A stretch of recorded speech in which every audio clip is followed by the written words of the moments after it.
नमस्कार।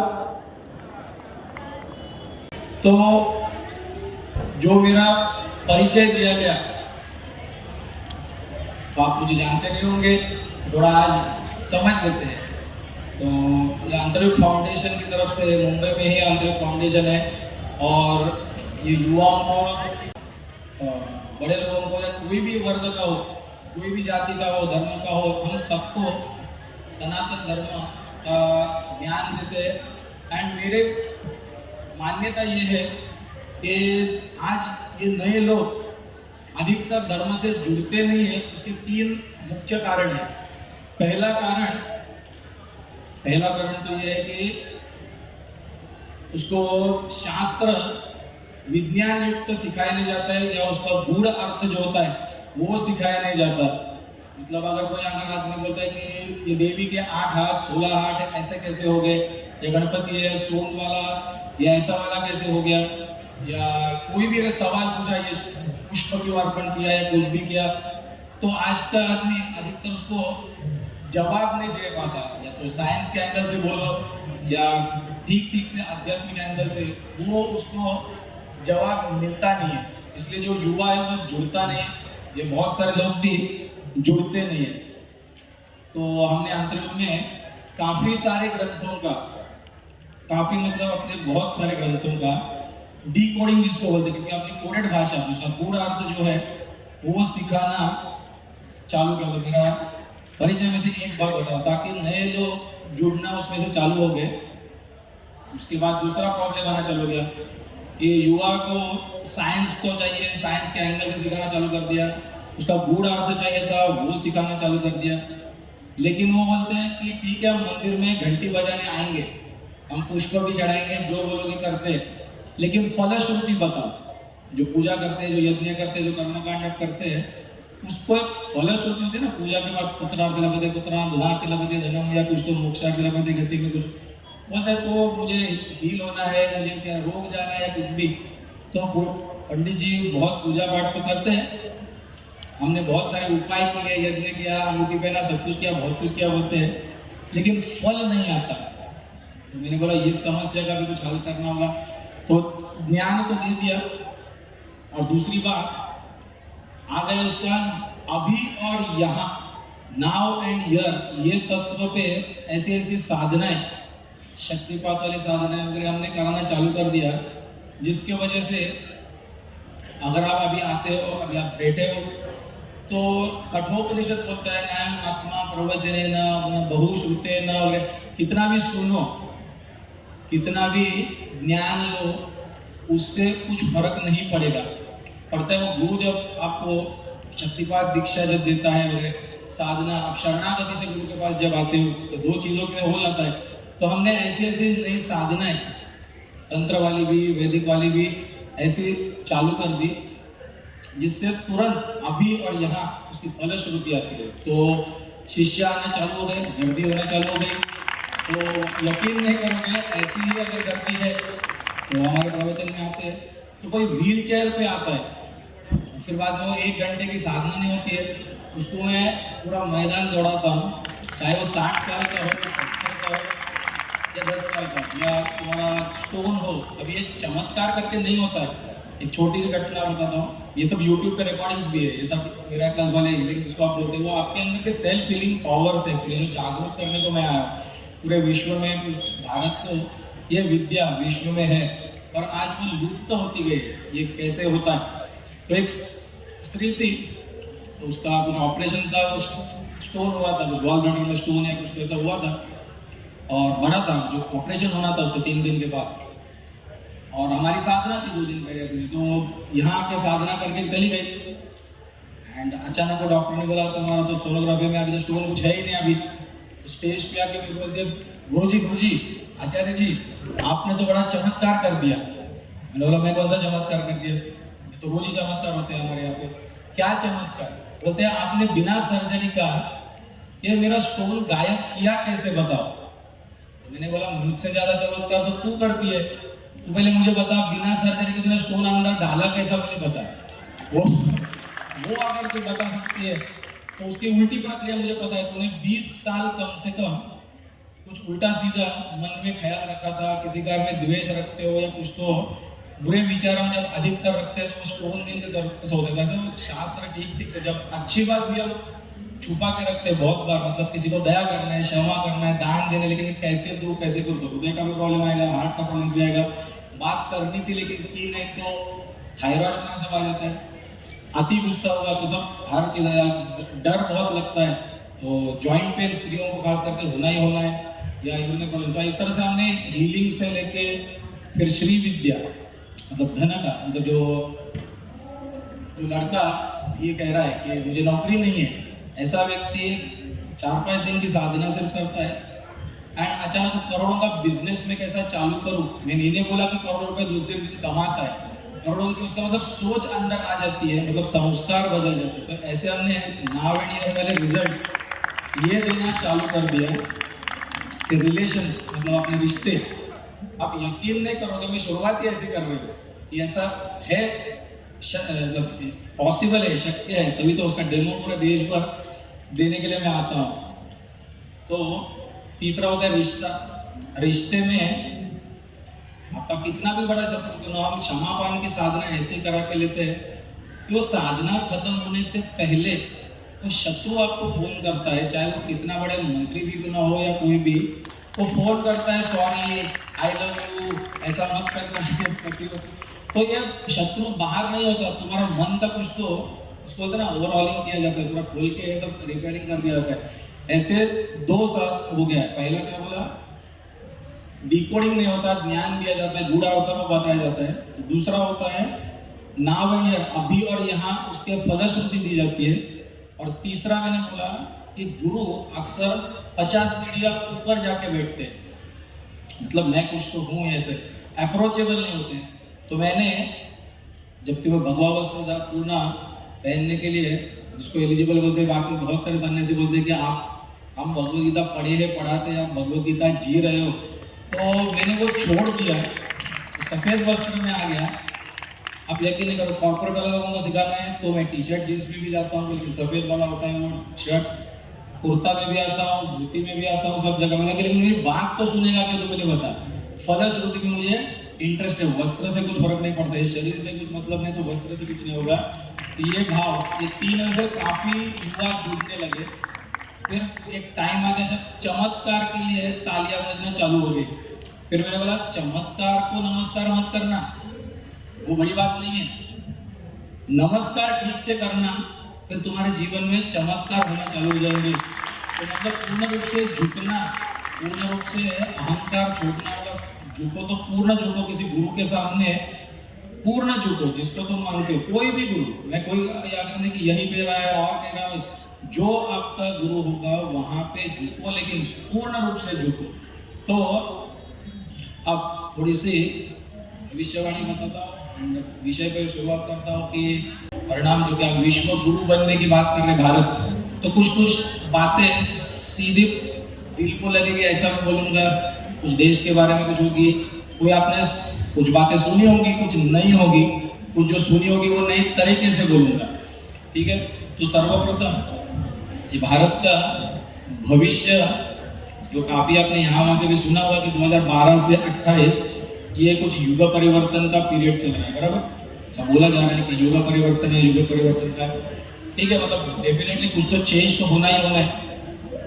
तो कोरोना वगैरह कुछ आया था कुछ टाइम पहले, लेकिन बहुत कम लोगों ने उसमें से सीख ली, बहुत कम, वो टाइम तो डरे थे लॉकडाउन के बाद, लेकिन कोई सीख ज्यादा नहीं लिए। तो इतना याद रखना 25, 26, 27 के पहले बहुत प्राकृतिक आपदा आने ही आने हैं इस देश के ऊपर।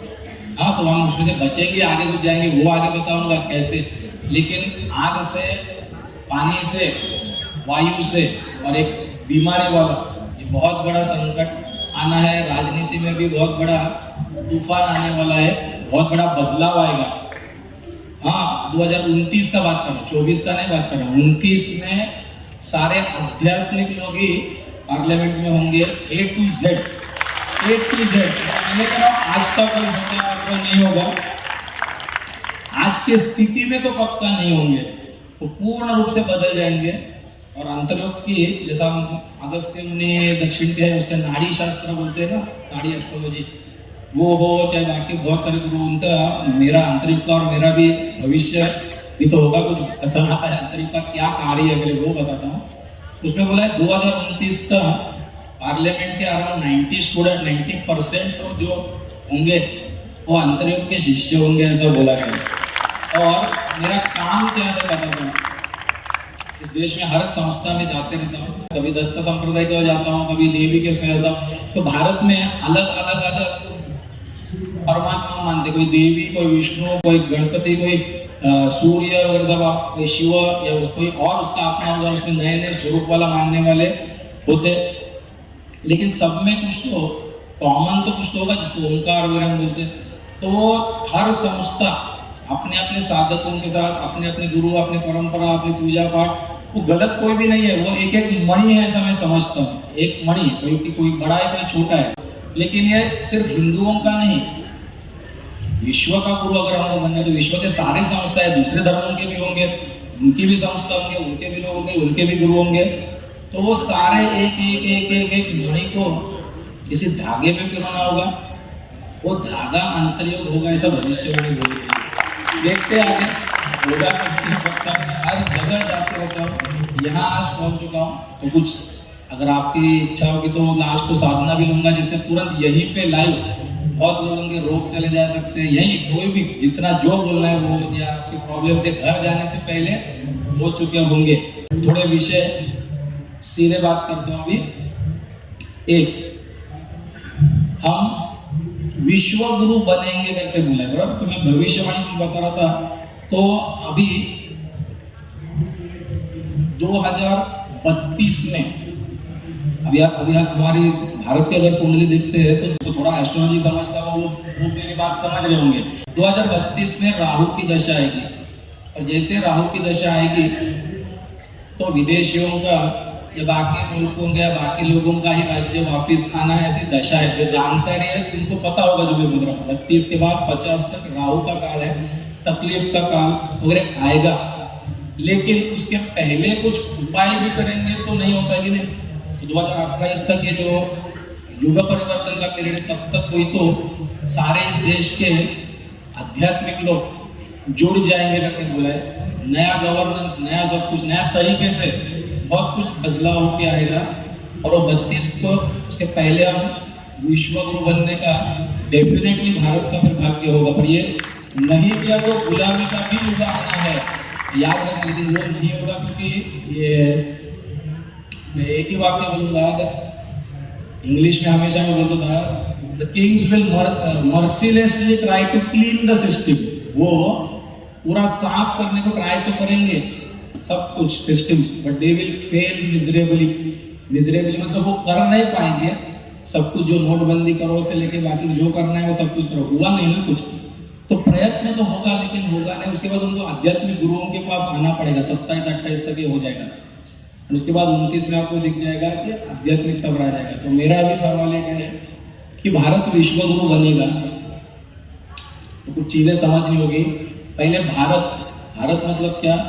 तो कृष्ण अर्जुन को जो भगवत गीता है, भगवत गीता में हे भारत करके कई बार बुलाता है। तो भारत मतलब जो आत्म तत्व में जो रत है, आत्म तत्व में जो रत, तो ऐसा वही आदमी भारतीय भी हो सकता है जो आत्मा में वो हिंदुस्तानी और सब, तो सब सिंधु नदी के नीचे वो सब डेफिनेशन बाकी सब काफी है, वो नहीं चाहिए। भारतीय अगर बोला उसका आधार कार्ड, पासपोर्ट ये चाहिए। तो आत्म तत्व में जो रमता है, रत है, ऐसा व्यक्ति कोई मिलेगा तो शायद कितने जन को मिलेगा। हिंदुस्तानी होना या इंडियन होना बहुत आसान है, लेकिन भारतीय होना इतना आसान है। अर्जुन जैसा आपको बनना होगा पहले। पार्थ जो कृष्ण होता है, मैं और तू एक ही है, पांडवों में मैं, तो ऐसा वो भारत देश एक तो होना चाहिए एक। उसके बाद वो विश्व गुरु होगा। तो विश्व मतलब क्या हमको समझना होगा। तो एक छोटा अपना देश अगर हम गिनते हैं अपना, पूरे विश्व में हम गुरु किसका बनेंगे? तो किसी अन्य धर्मियों का ही होगा। हर जगह तो अपना धर्म नहीं है, सनातन धर्म क्या है वो सब जानना पड़ेगा। हिंदुइज्म सब जगह तो नहीं, मतलब बाकी धर्मियों को आपको सिखाना होगा, कुछ मार्ग दिखाना होगा। यही तो बात की जा रही है कि नहीं? विश्व का हमको गुरु बनना है, मतलब किसको सिखाना है आपको? किसको तो सीखना होगा। हाँ, तो वो धर्म को द्वेष से हम सिखा सकते हैं क्या, पहले बताओ? हिंदुइज्म रिप्लेस करके, उनको रिप्लेस करके वो एक जल के, तो गुरु शिष्य का नाता में प्रेम होता है, गुरु शिष्य के नाते में तलवार नहीं चलती। तो ये कैसे होगा? ये बहुत बड़ा सवाल मुझे मन में आ गया था 10 साल पहले, आपके मन में आया कि नहीं आया? विश्व गुरु बनना है मतलब हम किसी को मार्ग दिखाने वाले हैं। गुरु में गुरु मावली करके बोलते हैं, तो उन्होंने हमें मतलब माँ की तरफ से नजर देखना चाहिए, ना कि कॉम्पिटिटर, ना बिजनेसमैन, ना इन्वेस्टर, ना बाकी कुछ भी तरीका का रिश्ता, बराबर है? गुरु शिष्य का नाता होना ही चाहिए। तो उसके लिए पहले गुरु कौन होता है? जो गुरु गीता अगर पढ़ते हो, स्कंद पुराण में आता है, शिव पार्वती का संवाद है। तो गुकार और रुकार, तो एक मतलब वो जो अंधेरे से, मतलब अज्ञान के अंधकार से हमको प्रकाश की ओर लेके जाता है। कौन सा प्रकाश?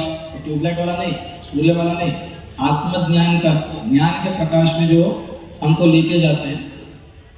जो गुकार मतलब गुणातीत और रूपातीत ऐसी स्थिति में स्वयं है, और जो दूसरे को भी गुणातीत, गुण मतलब 3 गुण, सत्व रज तम 3 गुण होते हैं, उसके बारे में थोड़ा बात करेंगे। उसी के ऊपर ये पूरी दुनिया चलती है। तो सत्व रज तम ये 3 गुणों से परे ले जाते हैं, ठीक है? तो विश्व गुरु अगर हमको बनना, तो ये बात वो कर रहा था कि 3 गुण के ऊपर ये खेल कैसा चलता है, क्या चलता है, अगर हम बात करेंगे, ठीक है? तो पहला मतलब इस देश में जो चल रहा है, क्या आपको विश्व गुरु होना है मतलब क्या अपनी भूमि विश्व गुरु बनेगी क्या? अगला सवाल, ये जो लैंड है, जो भूमि है, ये विश्व गुरु बनेगी? नहीं। मतलब कौन बनेगा? तो यहाँ के एक एक आदमी या लोग, हर एक जन गुरु बनेंगे क्या? हर एक जन गुरु बनेगा? शक्य है? नहीं। तो कौन बनेगा? यहाँ पे कोई तो पहले से ही कुछ विद्यमान कुछ गुरु है, गिनती तो हमने नहीं की, लेकिन बहुत सारे गुरु होंगे। तो जितने सारे गुरु होंगे, फॉलोअर्स भी है, बहुत है कि नहीं? बहुत है। तो मैं वही सवाल है कि हम सिखाएंगे पूरे विश्व को क्या? फिजिक्स, केमिस्ट्री, मैथ सिखाएंगे कि क्या सिखाएंगे? आत्मज्ञान सिखाएंगे कि नहीं? अद्वैत भावना सिखाएंगे कि नहीं? तो क्या वो अद्वैत भावना आज भारत में आपको पूर्ण रूप से दिखती है क्या? कुछ कुछ संस्थाओं में कहीं कहीं तो दिखती है, लेकिन हर जगह दिखती है क्या? मैं कई जगह भी जाके आ चुका हूँ, एक ही गुरु के या एक ही समाधिस्थ गुरुओं की या एक ही भगवान के कई संस्थाएं होती है, एक ही गांव में होती है, आपस में प्रेम नहीं, वैर सब चलता है। ये वाला चीज है, भ्रष्टाचार होगा, या बहुत सारी चीजें, उसके बाद एक एक मुद्दे पे शास्त्र के आधार से बात करूंगा। हाँ, थोड़ा समय देना। जो आदत है 10 से 15 घंटा एक दिन बात करने का, तो ऐसा लगातार 6 महीना चलता है शिविर, मतलब बिना ब्रेक का बात करना। हाईएस्ट वो 17 आवर्स का, और उसमें कोई ब्रेक नहीं, भजन नहीं, गाना नहीं, कुछ नहीं, सीधा ज्ञान एंड साधना एंड ट्रांसफॉर्मेशन। तो कई लोगों को उसका लाभ होता है। तो आज बोला चलो कम से कम थोड़ा टाइम जितना मिलता है बीच में तो बात कर लेते हैं, तो सीधा मुद्दे पे आता है। तो अगर हमको ये विश्व गुरु बनना है तो कुछ तो पुरुषार्थ करना होगा, ऐसे ही तो कोई आपको गुरु मानेगा नहीं। तो पुरुषार्थ, ये शब्द का अर्थ पहले समझना होगा।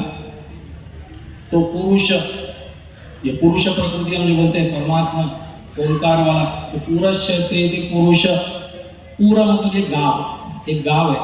कौन सा गांव? ये मेरा शरीर एक गांव है बोला गया। ये शरीर एक गांव जिसके 9 द्वार है, आँख, कान, नाक वगैरह सब, मुंह, रिप्रोडक्टिव ऑर्गन्स वगैरह आपके सब कुछ, मलमूत्र द्वार वगैरह सब। तो 9 द्वार वाला गांव जिसमें कोई तो सोता है, अधिकतर सोता है, मतलब कौन? वो ब्रह्म। जागृति नहीं होता है बहुत लोगों में, और कुछ कुछ लोगों में जो जागृत है, ऐसा पुरुष। और उसके प्राप्ति के लिए किया हुआ कुछ अर्थपूर्ण कार्य अगर होता है तो उसको बोलते हैं पुरुषार्थ। मैंने कुछ पुरुषार्थ किया। तो पुरुषार्थ अगर करना है तो 4 प्रकार के पुरुषार्थ है, धर्म, अर्थ, काम, मोक्ष। तो सवाल आता है धर्म। धर्म मतलब क्या? कर्तव्य कर्म। धर्म मतलब कोई हिंदू मुस्लिम क्रिश्चियन सब नहीं है। धर्म का मतलब होता है मेरा कर्तव्य कर्म, ड्यूटीज आपके। तो जैसे हम बोलते हैं पतिव्रता धर्म, पुत्र धर्म, पड़ोसी धर्म। और वो धर्म का मतलब क्या? एक दिन करना है, 2 दिन करने वाला काम नहीं। पूरे जीवन भर लगातार एक ही टाइप का वही कर्म बार बार बार आपको करना होगा, उसको बोलते हैं पुरुषार्थ। तो धर्म मतलब करना, बाकी सारे काम को क्रिया बोलते हैं, ये धर्म हो गया आपका। तो धर्म पुरुषार्थ ठीक से किया होगा, दूसरा मतलब अधर्म नहीं करेंगे। दूसरा अर्थ पुरुषार्थ। अर्थ शब्द का मतलब सिर्फ पैसा नहीं होता है, अर्थ का मतलब ही है अर्थ। अर्थ मतलब मीनिंग, ऐसा कुछ कर्म जिससे आपके जीवन में कुछ अर्थ आ सकता है, मीनिंग कुछ मतलब आ सकता है आपके जीवन में। अर्थ को 6 चीज को हम अर्थ बोलते हैं, स्त्री, समाज, संपत्ति, सम्मान, समय और स्वास्थ्य। हेल्थ इज वेल्थ भी हम बोलते हैं, टाइम इज मनी भी बोलते हैं। तो ये सब चीज आपके पास एक भी उसमें से मिसिंग होगा तो अर्थ पुरुषार्थ ठीक से नहीं किया। करोड़ों रुपए भी कमाए लेकिन स्वास्थ्य गया, करोड़ों रुपए है लेकिन समय ही नहीं है घर के परिवार के लिए, सम्मान नहीं है समाज में, चोरी से पैसा आया होगा। तो अर्थ पुरुषार्थ ठीक से करना या तो अर्थ छोड़ ही देना, दो में से एक करना अर्थ पुरुषार्थ होगा। धर्म, अर्थ, काम। काम मतलब एक तो ब्रह्मचर्य पालन ठीक से तो होना चाहिए, तो शास्त्रोक्त काम, शास्त्रोक्त प्रजा उत्पत्ति जो भगवद गीता में बोला है वो ठीक से। ये 3 कर्म ठीक से, 3 पुरुषार्थ ठीक से कर देना ही मोक्ष पुरुषार्थ कहलाता है। मोक्ष का मतलब ये मोह का क्षय होना, मोह का क्षय, ये सब चीजों का आपका कुछ नहीं, मोह प्लस क्ष मोक्ष हो जाता है। मेरा सवाल है, क्या हमारा भारत का प्रत्येक व्यक्ति, प्रत्येक सब क्या ये जान चुका है, साफ सुथरे दिल से सब कुछ कर रहा है? तो ये जब तक नहीं कर रहा है तो हम बाकी विश्व के गुरु होने के लिए अभी सक्षम नहीं है। वो मार्ग है, आना है 4-5 साल में शक्तिपात से होगा, ठीक है। एक एक बात पे हम आते हैं। फिर उसके बाद आता है कर्म तो करने, मुझे पुरुषार्थ करना है, तो धर्म, अर्थ, काम, मोक्ष हो गया। उसके साथ साथ आपका आएगा कौन सा मार्ग लूं, उसमें होता है कर्म योग, भक्ति योग, ज्ञान योग और ध्यान योग। ये 4 योग आते हैं बोला। उसकी भी प्रक्रिया बताता हूँ। सर्वप्रथम आदमी उसको बताया नहीं जाता है, वो अपने आप छोटा बच्चा भी कर्म तो करना चालू कर देता है। क्रिया तो ऐसी होती है, कर्म मतलब कुछ कर्तव्य कर्म में बात कर रहा हूँ, लेकिन कर्म तो चालू होता है। कर्म जब तक है अहंकार बरकरार रहेगा, क्योंकि शरीर से कुछ किया जा रहा है। कर्म तो कर दिया, एक टाइम के बाद अभी कर्म फेल होता है, प्राप्त नहीं होता, पर अहंकार भी सब उसका टूटना चालू होता है। तब चालू होती है भक्ति, तब वो मंदिर। अभी तक मैं योग का बात नहीं कर रहा हूँ, वो मंदिर जाना चालू होगा, प्रार्थना चालू होगी, थोड़े ज्योतिष से लेके गुरुओं तक जाना, कंसल्ट करना उसका चालू होता है। उसके अंदर भक्ति, नाम स्मरण सब चालू हो जाता है। उसको मेरे से ऊपर कुछ तो याद आता है। कुछ टाइम के बाद भक्ति काफी उसको लगती नहीं, सिर्फ वो घंटी बजाना, मंदिर में जाना, यज्ञ करना काफी नहीं लगता है। फिर वो क्या किया, उसका ज्ञान लेना ट्राई करता है, ज्ञान प्राप्ति के लिए कुछ किताबें पढ़ता है, कुछ अपनी मर्जी से, कोई यूट्यूब से, कोई गूगल से, यहाँ वहाँ से किसी किताब, कोई न्यूज़पेपर से या कुछ तो पढ़ना चालू कर देता है, ज्ञान आता है उसको। ये सामान्य का बात करता है, मतलब कोई विद्वान वाला नहीं, ज्ञान। कुछ टाइम के बाद उसको समझता है कि ज्ञान पाप करने से भी नहीं रोकता, नहीं तो विनाशकाले विपरीत बुद्धि, ये बात नहीं होती है, बराबर। विनाशकाले विपरीत बुद्धि होना मतलब बुद्धि भी बचा नहीं सकती है। टाइम के बाद तो ज्ञान भी काम करने था, ज्ञान पाप करने से नहीं रोकता करके बोला है। तो समय आने के बाद वो आएगा ही आएगा। तो उसके बाद वो ध्यान लगाना चालू करता है, ईगो को समथिंग हायर, तो मेडिटेशन वगैरह सब उसका चालू हो गया, मन शांत करो ये करो। उसके बाद अगर वो सही गुरु के पास गया होगा तो योग स्थिति आती है। योग मतलब it comes from the word use. Use मतलब तो यूनाइट, एक होना। किसके साथ एक होना? परमात्मा के साथ, गुरु के साथ एक होना, उसका योग हो जाता है। अब वो योग हो गया तो योग चित्त वृत्ति निरोध पतंजलि योग दर्शन में बोला गया। तो उसके बाद क्या वो मर जाता है क्या? तुरंत समाधि नहीं, योग स्थिति प्राप्त तो हो गई, परमात्मा से में एक हो गया हमसे। अब भी कर्म तो करेगा ही। श्री राम ने भी कर्म किए थे, तो कृष्ण ने भी कर्म किए, बाकी अपने सारे देवता अवतार सबने तो कर्म किए। तो वापिस एक बार वो मैदान में उतरेगा और अब जो काम करेगा उसका नाम है कर्म योग करेगा भी। परमात्मा सामने देखते हुए, lord in the form of XYZ person has come to teach me a lesson और प्ले विथ मी, ये उसकी भावना होगी। आया हुआ सामने वाला व्यक्ति, वस्तु, स्थान या प्राणी, पक्षी, ये परमात्मा है, ये उसकी भावना होगी। एंड अब वो कर्म करेगा, इसका नाम कर्म योग तो पहले हो गया। कुछ टाइम के बाद वापस एक स्टेप ऊपर भक्ति योग, फिर ज्ञान योग, फिर ध्यान योग आएगा। हमारी समझ है कि ये 4 पैरेलल मार्ग है। पैरेलल नहीं, एक के ऊपर एक के ऊपर। Bhagavad Gita chapter 4 verse number 38 में उसकी पुष्टि होगी, नहीं ज्ञान सदृशम पवित्र महि विद्यते तत् स्वयं योग संसिद्ध कालेन आत्मनि विन्दति। बहुत समय तक कर्मयोग करने के बाद चित्त शुद्ध हो जाता है, मतलब भक्ति अपने आप डेवलप हो जाती है, जिसके बाद तुमको ये ज्ञान प्राप्त होगा और ध्यान अपने आप लगेगा, तो फिर वो बन जाता है ध्यान योगी। ज्ञान योगी बड़ा किताब लेके बैठ जाएगा, ध्यान योगी हिमालय में जाके बैठेगा या और कहीं तो गुफा में गिरिकंदरा में जाके बैठ जाएगा। ठीक है, मेरा सवाल है किसका ध्यान लगाएगा? अगर वो गीता के अनुसार कर्म भक्ति ज्ञान ध्यान का क्रम दिया है, चौथे अध्याय 38वां श्लोक में क्लियर कट उसका रेफरेंस, जो बता रहा हूँ रेफरेंस पढ़ रहा हूँ, पढ़ लेना उसमें। तो वो ध्यान योगी सबसे बड़ा हुआ कि नहीं? फिर उनके हिसाब से ध्यान योगी सबसे बड़ा, पर ध्यान किसका लगा है? तो बोला जाता है जिसने कर्म किया है, कर्म योगी का। जब श्री राम का ध्यान हम करते हैं या कोई कृष्ण का, जिसने युग परिवर्तन किया है या कुछ बड़ा कार्य किया है, या कोई परमात्मा अपना जिसमें आपको दिखता है कि उसने बहुत, तो कर्म योगी बड़ा हुआ कि नहीं? फिर मतलब ध्यान लगाना है उसका, ज्ञान लेना है जिसने कर्म किया है। तो जो स्टेप में तो बोला है वो पहला नंबर पे और चौथा वाला आदमी तीसरा वाला आदमी भी इसी का ध्यान लगाते हैं, तो नहीं, जिसने चारों योग ठीक से प्राप्त कर लिए, चारों योग जिसके अचीव हो गए, कर्म भी भक्ति भी ज्ञान भी ध्यान भी, ये आदमी जो गुणातीत स्थिति में हो चुका है, ये जब उतरता है मैदान में कुछ काम करने के लिए, इसके हाथों द्वारा हुआ कर्म, मतलब ये अपने कोई अवतार होंगे या कोई सदगुरु होंगे या कोई तो बड़े ऐसा कोई होगा, वो ध्यान के ज्ञान लेने के पात्र होता है। उसके बारे में सोचना, उसके ऊपर चिंतन करना, उसकी भक्ति करना, ऐसे बोला जाता है। ठीक है, तो थोड़ा उसके बाद आगे बढ़ते हैं ईशावास्य उपनिषद में कि पूजा करूं मैं, भक्ति करूं तो किसकी करूं, ये सवाल आएगा। और मैं कर्म करूं कि जीवन में ज्ञान लूं। तो भगवत गीता अगर आप पढ़ते हो, सॉरी ईशावास्य उपनिषद प्रथम उपनिषद है, तो पहला ही श्लोक है ईशावास्य विदम सर्वम, तो सब कुछ ये क्या है, ऑल इज गॉड, सब कुछ परमात्मामय है, ऐसा उसने बोला है। ये जिसको समझा वो 100 साल जिए तो भी ठीक है, बाकी सब है नहीं कि एक बराबर है, ऐसा ईशावास्य उपनिषद बोलता है। उसके बाद 9वें श्लोक में सीधा जाते हैं, 9, 10, 11, 12, 13, 14 वाला श्लोक बहुत बहुत बहुत इंपॉर्टेंट है। 9वें श्लोक में ईशावास्य उपनिषद में उन्होंने कर्म के बारे में महत्व बोला है, कर्म करना अच्छी बात की बुरी बात। तो उन्होंने बोला है कि सिर्फ जो आदमी कर्म कर्म कर्म करते बैठेगा, सिर्फ कर्म,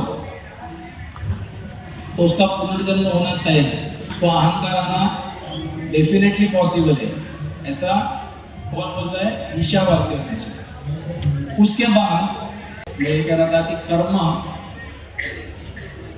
करना है, दूसरा बोला तो वो अंधम तम में आप गिरोगे, अंधम तम मतलब तमोगुण में गिरोगे।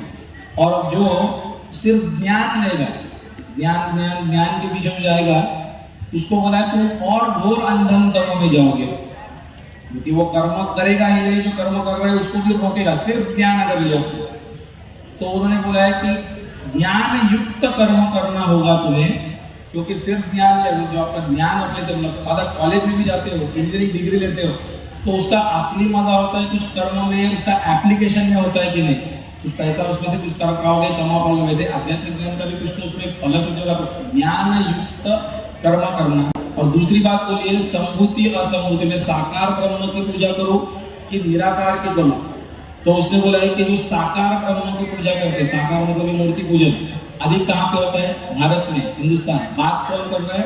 अपने ही ऋषि मुनि क्या बोल रहे हैं कि जो अधिकतर साकार पूजन करेगा, सिर्फ साकार साकार साकार, किसी को भी झुको नमस्कार, असंभूति वाला इनका बोला है। निराकार निराकार निराकार जो बहुत करेगा उसको बोला है वो अंधम तम हो जाएगा। तो निराकार पूजा कहाँ पे होती है? अधिकतर सिमेटिक रिलीजन्स, बाकी के जो धर्म है इस्लाम क्रिश्चियन बाकी सब कुछ है, तो बोला है अंधम तम भविष्य। लेकिन जो साकार का करेगा अधिक, सिर्फ साकार सोच के, उसको बोला है घोर अंधम तम। तो अपने बारे में कुछ अपने ऋषि बोल रहे हैं। अब ये बहुत बड़ा सवाल आएगा कि ऐसा कैसे बोला, तो उसका उदाहरण बताता हूँ। फर्क ये होता है कि जब वो निराकार निराकार आप जो बोलते हो, निराकार तो भगवान कहीं तो दूर है, ऊपर है, आसमान में, वैसा वो बोलते हैं। ये करने से फिर यहाँ भगवान दिखता ही नहीं है। यहाँ भगवान दिखता नहीं, इसलिए चोरी की जा सकती है, करप्शन किया जा सकता है, बलात्कार किया जा सकता है, प्राणी को मारा जा सकता है, नॉनवेज खाया जा सकता है, वो बिंदास किया जाता है। भगवान है ही नहीं यहाँ पे, भगवान वहां बैठा है, वो डर चला जाता है, ऐसा उपनिषद बोलते हैं। इसलिए वो अंधम तमो में जाते हैं। और वो राज्य तो कर सकते हैं, जो इतने साल 2000 साल शासन हुआ, इसको कुछ हमको प्रूव करने की जरूरत नहीं, हुआ सत्य। और जो सिर्फ साकार साकार करेगा, वो हर एक को नमस्कार करते हुए सबको क्षमापान करके बैठेगा, कभी चक्र उठाएगा ही नहीं, कभी कुछ डिफेंस भी नहीं करेगा, वो गुलाम होगा बोला है। तो मैं मजाक में बोलता था, इसलिए हम फुटबॉल भी नहीं खेल सकते, क्योंकि 2-2 मिनट में हमको नमस्कार करना पड़ेगा बॉल को, पैर छूना, साकार ब्रह्म। तो ये प्रॉब्लम ना, मजाक में बता रहा हूँ, तो ये ना हो जाए, तो ये करने की वजह से वो देश गुलाम बन जाता है। तो उसने बोला है साकार निराकार की पूजा एक साथ जो करेगा उसको मुक्ति मिलती है। साकार निराकार एक साथ मतलब जो सामने दिख रहा है, अगर मुझे प्राणी दिखता है तो गलत दिखता है, परमात्मा दिखना है प्राणी के स्वरूप में आया हुआ, lord in the form of expressive person has come to teach me a lesson और प्ले विद मी। या तो मेरे साथ लीला करने आया है, या तो मुझे कुछ सिखाने आया है। चोर भी आया होगा तो मुझे कुछ सिखाने आया है, ये आपके दिमाग में आना चाहिए। मैंने भी कभी तो चोरी की थी जीवन में, इसीलिए वो चोर आ गया। चलो आप बोले तो मैंने चोरी नहीं की थी, पिछले जन्म में की थी, नहीं की थी मैंने। ऑफिस में कुछ समय की चोरी की होगी, पगार 8 घंटे का लिया था, लेकिन आपने कुछ तो 4 घंटे काम किया, चिट चैट किया, मसले मैंने वो भी नहीं किया था, तो भी एक लेसन होगा ही कि मुझे पैसा कमाना तो आता है, टिकाने आता नहीं है। कुछ ना कुछ तो वो सिखाने आया था, वो ब्रह्म था, ये सीखने की कोशिश करनी होगी। Lord in the form of expressive person has come to teach me a lesson. Okay, उसके बाद नेक्स्ट बात आते हो, तो मेरा पॉइंट क्या था कि भारत को विश्व गुरु अगर बनना है तो कहाँ पे लैकिंग होता है। एक, अपना क्या सारे मंत्री चाहे हो, चाहे पुलिस डिपार्टमेंट हो, चाहे बाकी जितने सारे प्रशासन के हो, चाहे अधिकारी हो, क्या वो गारंटीड बोल सकते लिख के, या जरा भी भ्रष्टाचार नहीं चलता? चलो उनके स्तर पे अलग बात है। क्या आप लोग बोल सकते हो कभी भी मैंने हवलदार को 50 रुपए नहीं दिया, सिग्नल नहीं तोड़ा, कुछ नहीं तोड़ा? तो अंदर सबके अंदर कुछ ना कुछ तो है, और जब तक ये विद्यमान है तब तक क्या विश्व गुरु हो सकते हैं? वो मॉडल दिखाना होगा ना, this is the right way of living. तो क्या मॉडल हमारे पास है वो राइट? लगता है अभी भी है नहीं, उसको बहुत करेक्शन करना है। दूसरा, जब आत्म तत्व जागृति करके दिखाना है तो ब्रह्मचर्य पालन इस देश में होना चाहिए। अगर आप इंटरनेट ढूंढते हो, सरप्राइजिंगली देखोगे कि गॉड या पीस या मेडिटेशन, ये वर्ड्स अधिक अमेरिका इंग्लैंड में आज अभी ढूंढा जा रहा है। एंड जो गलत शब्द है, काम वासना का, सेक्स, सेक्सुअल रिलेशंस, ये अगर ढूंढते हो तो इंडिया में अधिक मिल रहा है। तो वो कैसे आप कैसे गुरु बनोगे? तो इसलिए उसका उपाय ब्रह्मचर्य नाम का एक शिविर हमने लेना चालू कर दिया। इसमें 2 दिनों का सिर्फ शिविर होता है, खाली 2 दिन जो मैंने शुरू किया लेना। और 2 दिन के अंदर, दूसरे दिन के अंत से पहले बहुत सारे स्त्रियां, बहुत सारे लड़के, कॉलेज के हो या हाईएस्ट तो 83 ईयर ओल्ड आदमी, वो डिक्लेयर करते हैं कि मैंने सो एंड सो गलती की है, क्योंकि रिश्ते गलत रिश्ते वाला, एंड वो उसी टाइम वो व्यभिचार वाले सब बंद कर देते हैं। शक्तिपात की साधना होती है।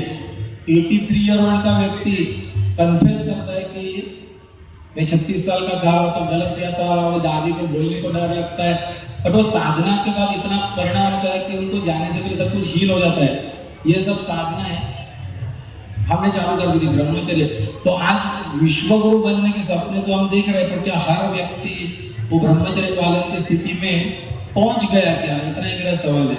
तो बहुत सारा युवाओं को पढ़ाना सिखाना अभी बाकी है। ब्रह्मचर्य की ब्रह्मचारी, ब्रह्म, लोगों को लगता है कि सिर्फ ब्रह्मचर्य का मतलब वो वीर रक्षण, शादी से कुछ संबंध नहीं, वो तो पहला स्टेप है। वो ब्रह्म के मार्ग पे जो जाता है उसको ब्रह्मचारी बोलते हैं। तो आपका पहले शादी नहीं हुई है, वीर रक्षण सब कुछ, लेकिन आप चोरी करते हो, किसी और को तकलीफ देते हो, तो हृदय चक्र से फेल हो गए ना, अभी भी आप ब्रह्म के मार्ग पे नहीं हो, ब्रह्मचर्य, फिर भी आप ब्रह्मचारी नहीं हो। तो वेदों का मतलब भी ब्रह्म है, चर्य का मतलब वो सीखना भी है। तो वेद जो सीखता है उसको भी ब्रह्मचारी बोलते हैं, शिष्यों को। तो वीर्य रक्षण करते हुए जो वेद सीखता है, ब्रह्म के मार्ग में चलता है, उसको ब्रह्मचारी ऐसी बात कही जाती है। तो यहाँ तक बात तो क्लियर हुई। अब बहुत इंपॉर्टेंट बात बताता हूँ, ये 3 गुणों का खेल ये विश्व में अगर चाहिए तो हम ये ब्रह्मचर्य से पहले नारी शक्ति का महत्व है कि नहीं। जब तक ये नारी को, ये देश में हजारों साल से नारी शक्ति अशांत हो चुकी है, डिस्टर्ब हो चुकी है कि नहीं, पहले बताओ। अत्याचार उसके ऊपर बहुत हो चुका है, सहन कर चुके हैं। पुरुष प्रधान समाज की वजह से ये हजारों साल से सहते आ रही है, गुलामी में थी और अचानक उसको छोड़ दिया गया।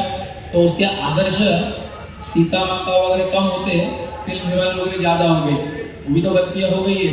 लेकिन आज वो जो समानता की बात कर रही है, वुमेन लिबरलाइजेशन और सब बाकी सब चल रहा है, लिबरेशन, तो हम भी पुरुषों के समान है वगैरह सब बातें जो की जा रही है, प्रयत्न कर रही है कि स्त्रियां भी पुरुषों के समान है वगैरह। तो मेरे प्रवचनों में ऐसे ही बात करता था कि बेचारी स्त्रियां प्रयत्न कर रही है कि मैं उनके समान हूँ। तो मैं वो एकमेव गुरु जो बोलता हूँ, वो स्त्री का भी पुरुष के समान थी नहीं, वो 1000 गुना पावरफुल थी, 1000 गुना कम से कम वो शक्तिशाली है वो स्त्री। लेकिन वो कैसे 1000 गुना, कैसे, कब? फिजिकली देखते हो तो बहुत बार दिखता नहीं ऐसा, तो कब, कैसे? तो जब वो किसी पुत्र को जन्म देती है, बेटिया हो बेटी देती तो वो माँ ही है, वो स्त्री होती है।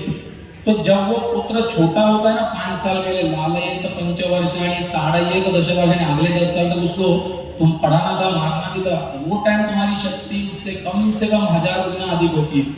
कोई भी स्त्री की, उसके बेटे से तो शक्ति अधिक होगी ना, जब छोटा था तभी। तब उसको ताड़न योग्य समय पे करते नहीं हो, मारते नहीं हो, उसको ब्रह्मचर्य सिखाते नहीं हो, उसको लाड़ प्यार में इतना ये कर देते हो कि वही आगे जाके स्त्रियों के लिए खतरा बन जाता है, वही तकलीफ देता है। आपको भी लगता है कि हम अबला हो गई, तो ये सोच भी बदलनी होगी। ये ब्रह्मचर्य शिविर स्त्रियों की, बट स्त्री का ही राज्य आने वाला है आगे, इतनी बात मैं पक्का बोलता हूँ। 2029 या 34 मैक्स 2 साल के स्त्री ही इस देश की लीडर होगी। टॉप पोजीशन का बात करें 2029 या 34 एक स्त्री होगी मुख्य प्रधानमंत्री या जो सब है ना, उच्च देश को विश्व ले जाने वाली स्त्री होगी। याद रखना, ये वचन अभी भी बता रहा, लेकिन 2029 में कोई पुरुष नहीं इलेक्ट होगा, स्त्री होगी। वही देश का राज्य सब चलाएगी, कारोबार चलाएगी, और बहुत सारी स्त्रियां पार्लियामेंट में होगी। 29 और 29 का टारगेट हमारा थोड़ा मिस अगर होगा तो 34 में तो 2000 तक का डेफिनेट राइट चांसेस है कि 29 का इलेक्शन 29 से पहले ही हो जाएगा, मतलब पूरा 5 साल राज्य भी नहीं हो पाएगा। ऐसा कुछ तो प्राकृतिक आपदाएं बहुत आ जाएंगे कि नया कुछ तो करना ही होगा, ये होना ही होना है। तो थोड़ा जल्दी में पॉइंट आगे लेता हूँ।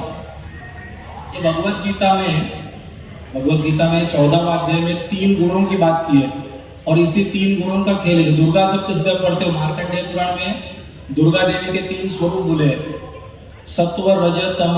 उसमें एक होता है सत्व गुण मतलब सफेद कलर पहनने वाली सरस्वती देवी, लाल कलर वाली रजोगुण वाली लक्ष्मी देवी होती है, एंड काले रंग की महाकाली होती है, उसका तम गुण करके बोला है। ये 3 गुणों से ही 4 वर्ण उत्पन्न होते हैं। चातुर्वर्ण मया सृष्टम गुणकर्म विभाग, ऐसा कुछ बोलते हैं कि नहीं? भगवत गीता में चैप्टर 4 वर्ष नंबर 13 उसने बोला है 4 वर्ण, जिसको हम गलती से 4 जाति बोलने को चालू कर दिए। अपने शास्त्र में कहीं पे भी जाति का विषय है ही नहीं। कास्ट ये शब्द भारत का है ही नहीं, वो विदेशियों का शब्द है, कास्टा करके, वो स्पेनिश में वहां से आया हुआ शब्द है। हमारे इसमें गधा घोड़ा गाय उनको जाति बोला करते थे, मनुष्यों में जाति कंसेप्ट नहीं था। अपने इसमें वर्ण कुल गोत्र ऐसे शब्द थे। वर्ण, कोई भी संस्कृत एलिमेंट्री शिष्य या टीचर को भी पता होगा, वर्ण का मतलब होता है रंग, बराबर है? वर्ण का मतलब रंग। तो 4 रंगों में हमें बांटा गया था। तो क्या काला गोरा पीला पीला वो कलर होगा क्या? स्किन का कलर होगा क्या? त्वचा का? नहीं, वो आपके गुणों का कलर बोला गया है। चातुर्वर्णम मया सृष्टम, तुम्हें 4 वर्ण मैंने निर्माण तो किए भगवान ने देता है, लेकिन मैं गुण और कर्म के विभाग पे, जन्म के विभाग पे नहीं किया था बोलते हैं। तो गुण, गुण मतलब क्या, सत्व रजतम ये 3 गुण है। गुण का मतलब क्वालिटीज नहीं होता है, गुण का मतलब होता है एक रस्सी जो मुझे बांध के रखती है, सत्व रजतम। तो प्योर सात्विक जब एक आदमी होता है, उसमें आता है तुम्हारा ज्ञान, सुख, वैराग्य, चैतन्य, ये स्थिति, ये जिसकी स्थिति हो गई वो ब्राह्मण कहलाता था। प्योर सफेद उसका वर्ण बोला जाता था। फॉर एग्जाम्पल अगर हमको एक सिग्नल, ट्रैफिक सिग्नल का सिस्टम बनानी थी, जब ट्रैफिक सिग्नल नहीं थी तो किसी ने ध्यान दिखा रहे ट्रैफिक होता है, बहुत कुछ होता है, तो ग्रीन कलर मतलब चले जाओ आगे, लाल कलर मतलब रुक जाओ। उसने पढ़ाई की थी, ये कलर अच्छा होगा, येलो कलर में थोड़ा स्पीड स्लो करो वगैरह। उन्होंने अच्छी तरह से पढ़ाई करके इसमें रुकना चाहिए, ट्रैफिक रूल्स बने। तो बुद्धि का काम जिसने किया वो कौन बन गया, समाज के हित कर रहा था। मैं तो मैं सब उदाहरण के लिए बता रहा हूँ, वैसे तो तत्व ज्ञान वाला सब कुछ वो उन्होंने किया होगा, वो ब्राह्मण वर्ग कहलाया। लेकिन किसी और ने ये देखा कि फायदा क्या है, इनका नॉलेज तो है, ये खुद तो पालन करते हैं, ये सात्विक तो है, लेकिन बाकी कोई सिग्नल पे रुकता ही नहीं तो चलेगा, मतलब बाकी कोई धर्म पालन करता ही नहीं, वो भी ट्रैफिक जैम होगा, तकलीफ होगा कि नहीं। तो कोई एक क्षत्रिय था, दूसरा एक व्यक्ति था जो इसके शुभ कार्य से, ज्ञान से इन्फ्लुएंस तो बहुत हो गया, और उसने बोला कि मुझे ताकत दो, पैसा दो, मैं रजोगुण थोड़ा इस्तेमाल करूंगा और ये बाकी सबको रोकूंगा, तब ये ब्राह्मण का आइडिया काम में आ जाएगा। तो इसलिए राज्य अभिषेक वाला राजा बोला गया था, जो गुरु का सुनेगा, अपने मर्जी का चलाएगा, ऐसा नहीं, ब्राह्मणों से इन्फ्लुएंस होके उनकी विद्या उनका सब लेके धर्म का पालन करेगा, ऐसा बोला था। समझ में आ गया दूसरा मुद्दा। उसका नाम क्या हो गया, उसका वर्ण कौन सा हो गया, सफेद मतलब ब्राह्मण, और लाल रंग उसका लक्ष्मी का थोड़ा जुड़ गया तो गुलाबी वर्ण हो गया, ये दूसरा होगा क्षत्रिय। तीसरा व्यक्ति था जो ये क्षत्रिय का सुनते सुनते इन्फ्लुएंस बहुत हो गया कि मुझे पावर अच्छी लगती है, अब उसको देश कार्य अच्छा लगता है कि नहीं पता नहीं, लेकिन मुझे पावर अच्छी लगती है, उसके लिए मैं 18 घंटा काम करूंगा, पर स्वयं के लाभ के लिए। तो तमोगुण थोड़ा घुस गया, तो काला कलर और लाल कलर, रजोगुण का और तमोगुण का, ये मिक्स करके वो कौन बन गया, वैश्य। ये लाभ के लिए, अपने लाभ के लिए काम करना चालू कर दिया, दूसरे का लाभ हुआ तो ठीक है, नहीं हुआ तो नहीं।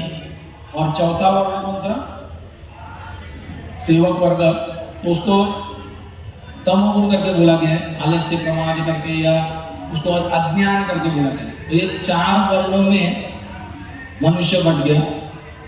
और वो हमारे अंदर चारों वर्ण है कि नहीं, जब मैं खुद ही पूजा पाठ करता हूँ, जब मैं कोई भी साधना करता हूँ, मैं ही ब्राह्मण होता हूँ, मैं ही जब अपना कुछ डिफेंस करता हूँ या कुछ रक्षण करता हूँ, आत्मरक्षण करता हूँ, तो मैं खुद ही क्षत्रिय होता हूँ। और जब मैं ही पैसा कमाता हूँ तो मैं ही वैश्य भी होता हूँ, और जब मैं ही सेवा करता हूँ तो मैं ही शूद्र भी होता हूँ। तो चारों अपने अंदर ही होते हैं, ऐसा कोई जाति जन्म वगैरह से नहीं होता। ये जब तक हम खुद नहीं सीखे, उसी में बटे, एक दूसरे के ग्रंथ जलाए जाते हैं, मनुस्मृति जैसे ग्रंथ जलाए जाते हैं, तो क्या उसमें प्रेम उत्पन्न होगा, और प्रेम अगर उत्पन्न नहीं होता तो क्या विश्व को क्या आदर्श दिखाओगे। उसमें वर्णन है ऐसा, क्यों जलाते वो भी बताता हूँ, क्योंकि उसमें बोला है कि अगर शूद्र कोई वेद सीखे, सॉरी उसमें पढ़े, तो मुंह में खोलता हुआ तेल डालो। अगर वो शूद्र कभी वेद सुने तो कानों में खोलता हुआ तेल डालो। शूद्र अगर कोई राजा बनता है तो देश क्या बर्बाद हो जाएगा, ऐसा कुछ वर्ण नहीं। पर वो अभी 4 वर्ण अगर ठीक से समझोगे तो वो जाति का बात नहीं किया था, जन्म का बात नहीं किया था। जो शूद्र वृत्ति वाला व्यक्ति होगा, ऐसा मनुस्मृति बोला जाता है। तो शूद्र वृत्ति वाला व्यक्ति ने, कोई भी चाहे जन्म कहीं से भी उसका हो, कोई भी धर्म का हो, तो वो वेद का दुरुपयोग करेगा, काली विद्या करेगा, ब्लैक मैजिक, नेगेटिविटी या कुछ भी फंसाने के लिए कर सकते हैं। इसीलिए ऐसे कड़क शिक्षा करके सब बोला जाता, प्रतीकात्मक था। अगर शूद्र वृत्ति वाला व्यक्ति राजा बन गया तो देश का तो नुकसान होना ही होना, ऐसा था। तब तक हम ये मन में द्वेष रखते हुए जाएंगे। ये मेरा दूसरा मुद्दा था कि ये जब तक चलता रहेगा, कभी तो ये कहीं तो रुकना चाहिए। हाँ, हुई होगी कभी तो गलती, क्षमापान नाम की जरूरत नहीं कि झगड़ा होता है। दूसरा, ये देश में ये वर्णों के वजह से, ये प्रेम ना होने की वजह से समझो, या अधिकार के समझ से, तो हम बैकवर्ड कैसे, अगर ये अधिकतर लोग बोलना चालू करेंगे, उसको आरक्षण देते हैं सब कुछ, तो ये देश प्रगत कैसा होगा। मतलब जो सोच होती है, हम सोचते हैं E = MC², तो सोच ही चल रही है हम बैकवर्ड, मुझे फायदा चाहिए, मुझे कुछ अरे मैं सक्षम हूँ, मैं ब्रह्म, अहम ब्रह्मास्मि, मैं ब्रह्म खुद बन जाऊंगा, ये कब आएगा? ये भाव आएगा तो विश्व में कुछ आदर्श दिखा पाओगे, है कि नहीं? अभी तो ये खत्म होना चाहिए, और खत्म होने का ही कार्य अंतर्योग वो कार्य कर रहा है। उसके लिए उसकी इम्पोर्टेंस उसका बताना, ये क्या है चार वर्णा, मनुस्मृति, उसका असली मतलब क्या है, डीपर मीनिंग क्या है, ये प्रेम भाव से, मतलब ये झगड़ा भाव से कुछ होने वाला नहीं है। बोला है बाकी सारे धर्मों ने हमको शास्त्र बुलाकर शस्त्र से जीता था, बराबर है? विदेशी लोग आए शस्त्र से जीते और हमारे अंदर फूट पाट दी थी। हम जब विश्व गुरु बनेंगे तो बोला है हम शस्त्र से नहीं शास्त्र से जीतेंगे, बोला है। मतलब इतना सही सनातन ज्ञान, सनातन धर्म का ज्ञान विदेशियों को भी दिखाएंगे, आदर्श को भी दिखाएंगे, ऐसा बोला है। तो उनमें भी तो कोई अर्जुन होगा कि नहीं होगा, इतना बताओ। ऐसा हो सकता है कि दूसरे धर्म का है, क्रिश्चियन है, मुस्लिम है, उसके अंदर कोई प्रश्न लेके आया हुआ कोई सात्विक आदमी होगा ही नहीं, ऐसा लगता है। जो होगा ऐसा बोला है वो सीखेगा, उनको उन्हीं का धर्म ग्रंथ सवाल का जवाब नहीं देगा, क्योंकि वहां पे कायदा चलता है, 10 commandments, thou shall do this, thou shall not do this, ऐसा भाषा होती है। या तो शरिया लॉ जैसे उसको लॉ बोलते हैं, ऐसा ही करना, उसका जवाब नहीं दिया जाता। उसका कुछ कारण था। जीसस क्राइस्ट के टाइम के जो शिष्य थे वो जो उनका था सब, मैं अधिक वो धर्म में नहीं जाऊंगा, लेकिन वो टाइम ऐसा कमांडमेंट की तरह लिखा जाता था, तभी उनको भाषा समझ लेते। लेकिन आज का युवा, बोला गया है कि वो सवाल लेके खड़ा होगा ही होगा, इसके जवाब दो मुझे, और वो सवाल जो मांगेगा तो उन्हीं का धर्म उनको सवाल का जवाब नहीं दे पाएगा। ऐसा हमारे सारे ग्रंथ कभी कमांडमेंट नहीं होते, डायलॉग बिटवीन गुरु एंड शिष्य होता है, अर्जुन और कृष्ण, या गणेश गीता होगा तो गणेश और वरेण्य, ऐसा हमेशा डायलॉग होता है ये दो। तो वैसा अर्जुन जैसा कोई शिष्य सवाल पूछ के आएगा दूसरे धर्मों का, जो हमारे गुरु उसको आंसर देंगे, बोला है। और फिर वो आपस में ही कूटनीति होगी, उनके कट्टर लोग जो होंगे और उनके ज्ञानी लोग होंगे, या वो सब भारत कभी देखेगा कि वही से डिवाइडेड, उनमें आपस में हो जाएगा। हमें कुछ नहीं करना है, साइलेंटली देंगे, सनातन, हम शास्त्र से जीतेंगे, बोला है। और रही तीसरी और अंतिम बात रखता हूँ, ये 3 गुण भविष्य पुराण में थोड़ा जानना होगा। अगर हमको कल्कि अवतार के बारे में कुछ समझना होगा, या युग वर्ग की बात कर रहे हैं, तो डेफिनेटली हमें ठीक से सीखना होगा, समझना होगा। तो युग परिवर्तन कर रहे हैं तो 3 गुणों के ही सारे लोग हैं, पूरा विश्व हो गए।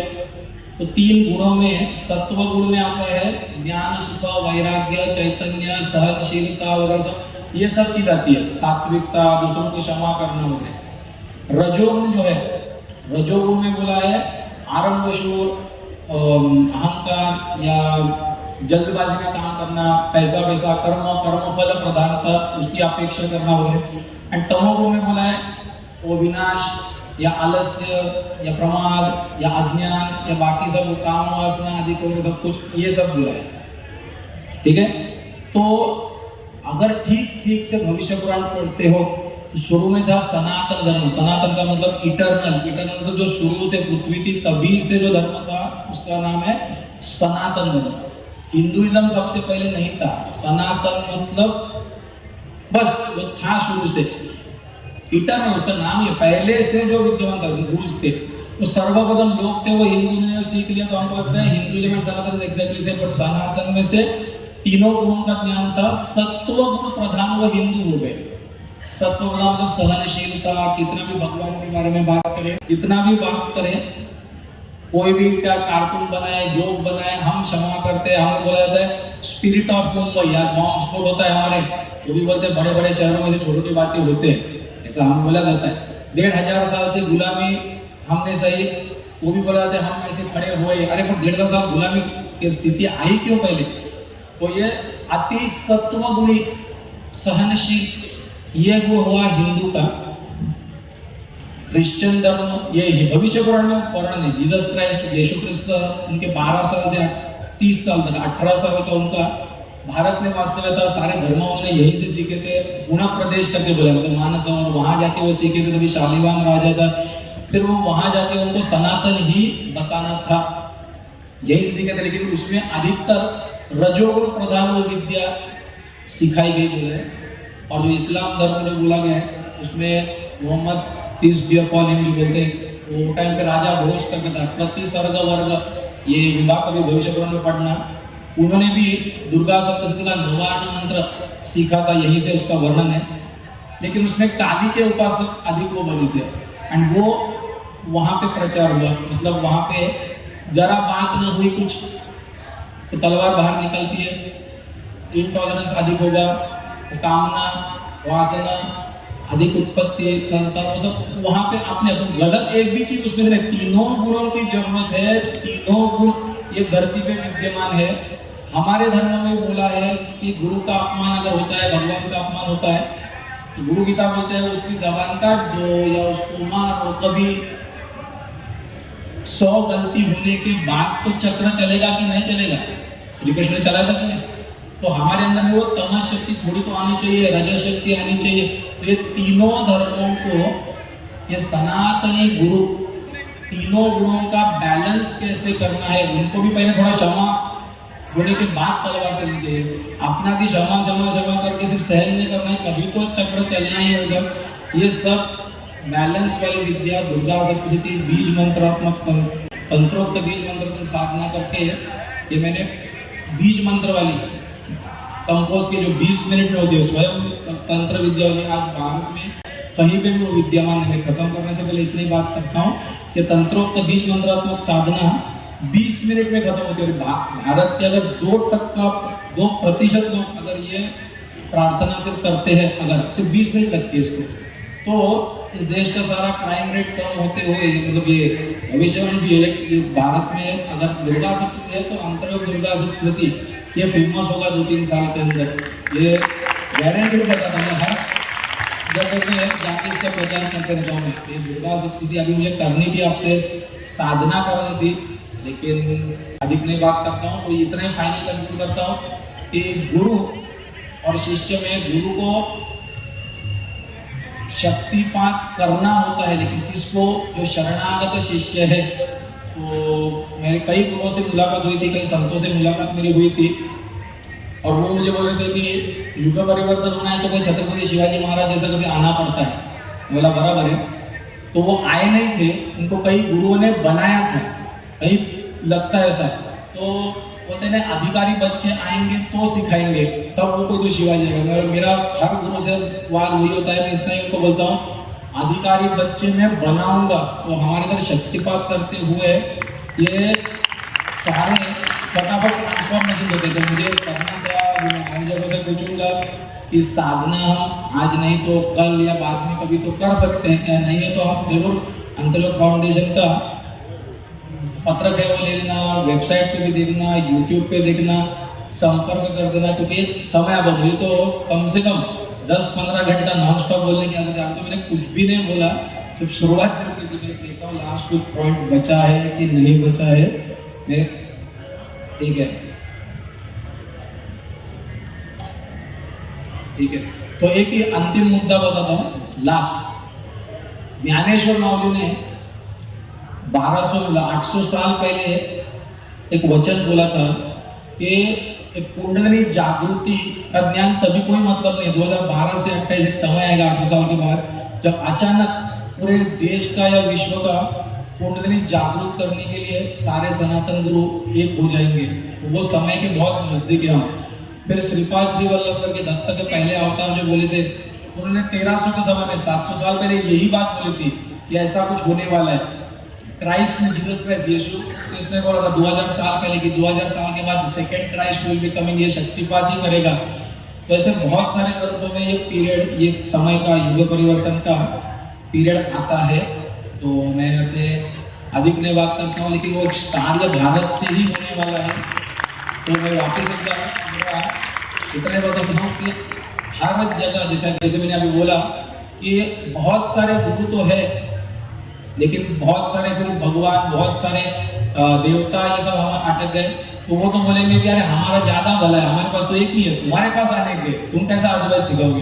तो वही मैंने बोला, हर संस्था अच्छा ही काम कर रहे हैं, अपनी अपनी पूजा उपासना साधना बराबर तरीके से कर रहे हैं। हर एक संस्था क्या है, मैंने बोला एक मणि है, और अंतर्योग का भाग्य है कि वो सारे मणियों को, सिर्फ हिंदुओं का नहीं, हिंदू मुस्लिम क्रिश्चियन और ये सब आगे का काम कर रहा हूँ, ठीक है। तो यहाँ पे अपनी वाणी को विराम देता हूँ और जरूर आंध्र फाउंडेशन में आना, उसकी लेक्चर्स ऑनलाइन पर देखना, उसके 40 प्रकार की गीता, बस एक गीता सिखाते हैं, 40 प्रकार की गीताएं सिखाई जाती है, अलग अलग उसका प्रैक्टिकल एप्लीकेशंस, उपनिषद, पुराण के, तो नए नए तंत्र जो कलयुग में बोला है, कलयुग में कली के यंत्र और तंत्र, ये जो अप्लाई करेगा वही यशस्वी होता है। तो कली के तंत्र ये सिखाए जाते हैं, ठीक है।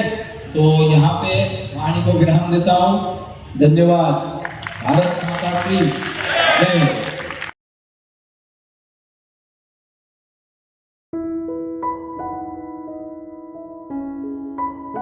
लाखों लोगों में आमूलाग्र परिवर्तन लाने वाले इस अमूल्य ज्ञान को सुनने के लिए अंतरयोग के YouTube चैनल को जरूर सब्सक्राइब करें और बेल आइकन दबाएं। जीवन परिवर्तन करने वाले ज्ञान सत्र और शक्तिशाली साधनाओं का लाभ लेने के लिए अंतरयोग के लर्निंग पोर्टल को अवश्य भेंट दें। चलिए हम सब ज्ञान के महासागर, क्रांतिकारी महानायक आचार्य उपेंद्र जी के साथ मिलकर अपने भारतवर्ष को एक स्वस्थ, समृद्ध और आध्यात्मिक राष्ट्र बनाते हैं। जय हिंद।